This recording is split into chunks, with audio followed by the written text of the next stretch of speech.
मान लीजिए किसी हिंदू व्यक्ति की तबीयत बिगड़ती है, खराब होती है और उसके इलाके में एक मुस्लिम डॉक्टर है, तो क्या वो उसकी नेम प्लेट देख के अंदर जाएगा या बीमार होकर के अपनी जान दे देगा? हर साल की तरह इस साल भी कावड़ यात्री निकलेंगे। हजारों लाखों की तादाद पर लोग अपनी मन्नतें मुरादें लेकर कावड़ यात्रा करते हैं। लेकिन इस बार कुछ नया फरमान जारी हुआ है। उत्तर प्रदेश और उत्तराखंड की सरकार ने जितने भी कावड़ यात्रा रूट पर ठेले और होटल ढाबे हैं उन पे अपना नाम लिखने को कहा है, जिसको लेकर आज कानपुर के लोगों से बात करते हैं, वो क्या सोचते हैं। आइए हम दिखाते, पास आइए। देखिए यहाँ पर लाइन से ठेले लगे हुए हैं और बहुत से लोग हैं। इनकी कावड़ यात्रा को लेकर इनकी क्या थिंकिंग है? मेरा नाम जोहर अब्बास है। कितने टाइम से ठेले लगा रहे हैं? तकरीबन 18 साल। 18 साल ठेले लगा। तो यहाँ किन समाज, कौन से समाज के लोग आते हैं आपके पास? यहाँ सभी हिंदू, मुसलमान, सिख, ईसाई सभी आते हैं। लेकिन इस बार जो मुख्यमंत्री का आदेश है, जितने भी कावड़ रूट पर जो भी ठेले होंगे उसमें नाम लिखा जाएगा, इसको लेकर आप क्या सोचते हैं? ऐसा कोई मसला यहाँ का तो नहीं, बाकी सरकार क्या सोचती है वो सरकार समझे। लेकिन आपका क्या कहना, क्या ये जो फैसला सही है? इससे कोई लाभ नहीं, इससे कोई फायदा नहीं। नाम अगर हम लिखते भी हैं तो उससे ना तो कोई फायदा ना कोई नुकसान है। तो सरकार को इन सब चीजों पर ना ध्यान दे करके काम की चीजों पर ध्यान देना चाहिए। तो फिजूल की चीजें, इसमें कोई फायदा किसी का नहीं, ना पब्लिक का ना सरकार का। देखिए, जो फल विक्रेता हैं वो सोचते हैं कि सरकार को काम पर ध्यान देना चाहिए, लेकिन ये सब जो हैं वो कुछ नहीं है। इस बात को लेकर हमारे साथ और भी जुड़े हैं जो यहाँ पे खरीदार हैं, उनसे बात करते हैं। क्या नाम है आपका? मेरा नाम उमर मारूफ। जैसा कि आप यहाँ पर ठेले से सामान खरीद रहे हैं, क्या मुस्लिमी समाज से खरीदते हैं कि और भी समाज से खरीदते हैं? यहाँ मुस्लिम और हिंदू का कोई तो सवाल ही नहीं पैदा होता है। यहाँ ये फल बेचने वाले हैं, हम फल खरीदने वाले हैं। और ये देश शुरू से ही गंगा जमुना की तहजीब माना गया, खास करके हमारा कानपुर। तो यहाँ कोई फल वाला हो या कोई अन्य भी दुकान वाला हो, यहाँ पर मजहब का नाम लेकर अगर राजनीति करी जा रही है तो ये गलत है। और जिस तरह से उत्तर प्रदेश के मुख्यमंत्री ने एक हिटलर शाही वाला फरमान जारी किया है कि फल विक्रेता हो या दुकानदार हो या ढाबे वाले हो, उससे फायदा किसको है, हमको ये सवाल का जवाब चाहिए। हाँ, नुकसान किसका है ये मैं बता सकता हूँ। नुकसान उन लोगों का है जो वहां पर काम करने वाले लोग हैं। जैसे मुजफ्फरनगर के एसपी ने जब आदेश दिया कि वहां से मुसलमान लोग अपने फल के ठेले पे नाम लिखे, ढाबे पे लिखे, तो उसमें नुकसान उन लोगों का हुआ जो हिंदू भाइयों के ढाबे पर मुसलमान कर्मचारी थे, उनकी छुट्टी कर दी गई। और जो हिंदू ढाबे पर मुसलमान कर्मचारी थे, उनकी छुट्टी। ये आपस में जो भेदभाव की राजनीति उत्तर प्रदेश में भाजपा की सरकार जब से आई है, ये पैदा की जा रही। कावड़ यात्री आज से थोड़ी एक जमाने से निकल रहे हैं और कावड़ यात्रियों के रुकने के लिए और उनके रहने के लिए और उनके खाने पानी का इंतजाम मुस्लिम समाज न जाने कितनी बार कर चुका है। क्या इस तरह के फैसले आने से और ये सब आगे बढ़ने से करने से भविष्य हमारा बर्बाद हो रहा है? जिस तरह से अभी हमारे दुकानदार भाई ने बताया कि योगी सरकार को इन सब चीजों पर कम विकास पर काम करना चाहिए। जिस तरह से विकास और बेरोजगारी बढ़ती जा रही है उस पर काम करना चाहिए। आपके क्षेत्र की बड़ी बड़ी समस्या क्या है? हमारी क्षेत्र कहना, क्योंकि विकास होना है, विकास को लेकर आप बात करते हो, तो विकास में बड़ी बड़ी समस्या क्या है, थोड़ा शॉर्ट में बता दें। जिन क्षेत्र में हम रहते हैं वहां से सांसद भाजपा का है और विधायक समाजवादी पार्टी का है, दोनों की मिलीजुली सरकार है।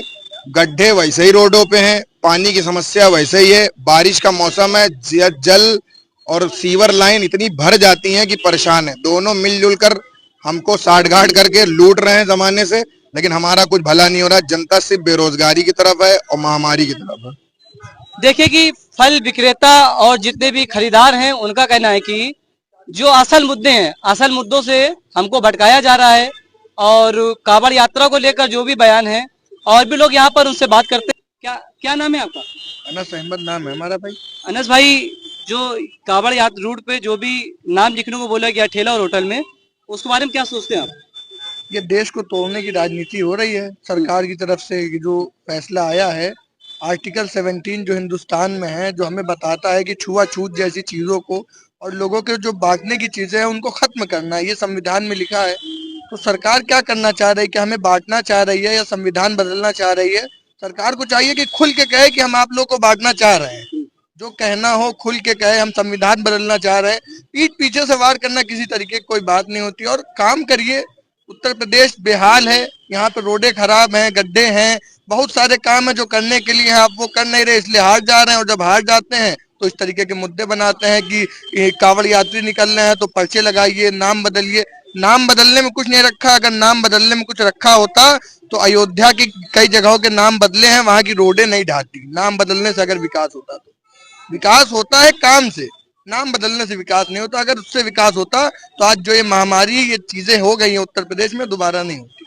देखिए अनस का कहना है कि जो भी मुद्दे हैं उनका भी ये कहना, मतलब हर किसी ग्राहक का ये कहना है जो असल मुद्दे उससे भटक रहे हैं।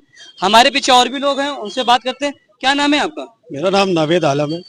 नवेद आलम जी, जो मुख्यमंत्री उत्तर प्रदेश और उत्तराखंड के मुख्यमंत्री का आदेश है ठेलों और ढाबों पे नाम लिखे जाएं, उसके लेकर आप क्या सोचते हैं? देखिए वो तो सरासर मेरे हिसाब से यार हम सबके हिसाब से गलती है, क्योंकि मान लीजिए किसी हिंदू व्यक्ति की तबीयत बिगड़ती है, खराब होती है, और उसके इलाके में एक मुस्लिम डॉक्टर है, तो क्या वो उसकी नेम प्लेट देख के अंदर जाएगा या बीमार होकर के अपनी जान दे देगा? क्या करेगा वो? मतलब उसके पास क्या रास्ता होगा उसके बाद? अगर आप ऐसा कर लेंगे ना तो ना इंसान बचेगा ना इंसानियत बचेगी। और दूसरी बात, अगर आपको नंबर प्लेट नेम प्लेट ही सिर्फ देखनी है तो आप जो गल्फ कंट्री से पेट्रोल आता है यहाँ हिंदुस्तान में, वो तो सभी को मालूम है कि गल्फ कंट्री से पेट्रोल आता है हिंदुस्तान में, तो आप सारे पेट्रोल पंप पे नंबर नेम प्लेट लगाएंगे क्या?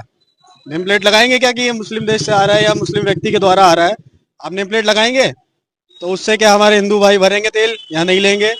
तो ये सब चीजें बांटने वाली हैं और सोचने वाली हैं। जो समझदार पढ़े लिखे व्यक्ति हैं वो इन सब चीजों से उनको कोई फर्क नहीं पड़ना है मेरे हिसाब से। और मेरे हिसाब से बहुत ज्यादा गलत चीज है ये, क्योंकि जितने भी फल वाले ठेले वाले लोग हैं, आप भी समझते होंगे कि वो रोज कमाने रोज खाने वाले हैं। अगर वो इन सब चक्करों में पड़ जाएंगे तो उनका घर परिवार कैसे चलेगा? जैसे कि कई ढाबों से और कई जगहों से जो मतलब मुस्लिम ढाबों में हिंदू काम कर रहे तो हिंदू ढाबों में मुस्लिम काम कर रहे, तो उनको भी कुछ जगह हटाया गया। इस पर आप क्या सोचते हैं? बिल्कुल बिल्कुल, उनका घर परिवार उसी से चल रहा था। ढाबों में जो भी नौकरी करते हैं, किसी हिंदू का अगर ढाबा है तो वहाँ मुस्लिम भी बहुत से नौकरी करते हैं, या किसी मुस्लिम का ढाबा है तो वहाँ बहुत से हिंदू नौकरी करते हैं। उनसे उनका घर परिवार चल रहा है। बहुत ज्यादा उनको तनख्वाह नहीं मिलती है, 8-8, 10-10 हजार, उसमें अपना घर चला रहे हैं वो। अगर इस तरीके से उनको नौकरी से निकाल दिया जाएगा तो उनके साथ साथ उनका परिवार भी रास्ते पर आ जाएगा। जैसा कि हर किसी का मानना है कि जो हमारे पास मुद्दे से लेकर हमें भटकाया जा रहा है, उसको लेकर एक और दुकानदारों से बात करते हैं। क्या नाम है आपका? मोहम्मद फैयाज। मोहम्मद फैयाज, आपको जानकारी है कि उत्तर प्रदेश, हाँ जानकारी क्या है। मामला आपको जैसे ये फल है, सेब है, कश्मीर में पैदा होता है, मुस्लिम पैदा करता है, टोटल मुस्लिम है। अब उसको बैन कर दीजिए, आप आएगा नहीं, हिंदू मुस्लिम वाला कोई काम ही नहीं रहेगा, काम खत्म कर दो, फल आएगा नहीं। क्या सोचते हैं इसको लेकर? गलत है, गलत। बताइए। हिंदू मुस्लिम सब एक में मिलकर रह रहा, सरकार बांट दी। अभी हिंदू की दुकान पे मुस्लिम काम कर रहा, मुस्लिम की दुकान पे हिंदू काम कर रहा, तो क्या करे बेचारा, भूखों मरेगा। सीधी सी बात, गलत। ठीक है, हमारा मानना है कि हम मुस्लिम बहुमूल क्षेत्र में खड़े हुए हैं। यहाँ के लोगों का कहना है कि हम हिंदू मुसलमान सभी एक हैं, गंगा जमुना की तहजीब है और सरकार इसको बांटने का काम ना करे। यहाँ सारे त्योहार हम लोग मिलके मनाते हैं, चाहे होली हो, चाहे दिवाली, चाहे ईद हो, चाहे बकरीद, सब लोग मिलके मनाते हैं। देखिए चाचा का कहना ये भी है कि जितने भी त्योहार हैं हम लोग सब मिलकर बनाते हैं, कोई मतभेद नहीं होता, सब त्योहार आराम से होते हैं। ठीक है। बेबाक पत्रकार चैनल के लिए नूरुल अली।